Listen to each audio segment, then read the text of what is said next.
না ভাই, তোরা আমাকে কবরে রেখে যাইস না। তোরা আমাকে কবরে রাখার সাথে সাথে আমি জাহান্নামে চলে যাব, কারণ আমি আমার জীবনে কোনো ভালো কাজ করি নাই। আল্লাহ আমাকে জাহান্নামে দিবেন, আমি সেই আগুন সহ্য করতে পারবো না। তোরা আমাকে বাঁচা, তোরা আমাকে কবরে দিস না। আমার বোনের জীবনের সমস্ত গুনাহ মাফ করে দিন, আমিন। আমার ভাইরা কত পাষাণ, আমাকে কবরে রেখে চলে গেল। আপনি কে? আমি আল্লাহর প্রেরিত ফেরেশতা। যাও, তুমি জান্নাতে চলে যাও, জান্নাতে গিয়ে আরাম আয়েশ করো।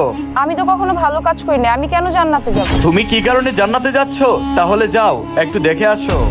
আপু, আসসালামু আলাইকুম। ওয়ালাইকুম আসসালাম। কি দরকারে আসছো? আপু, আমার আম্মু অনেক অসুস্থ, টাকার জন্য চিকিৎসা করাতে পারছি না।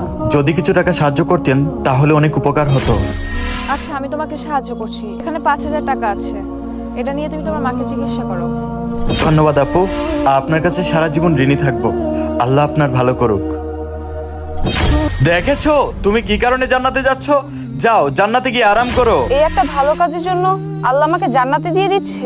হ্যাঁ হ্যাঁ, আল্লাহ তোর উপর খুশি হয়ে এই কাজের জন্য তোকে জান্নাত দিয়েছেন। হে আল্লাহ, আপনি সর্বশক্তিমান।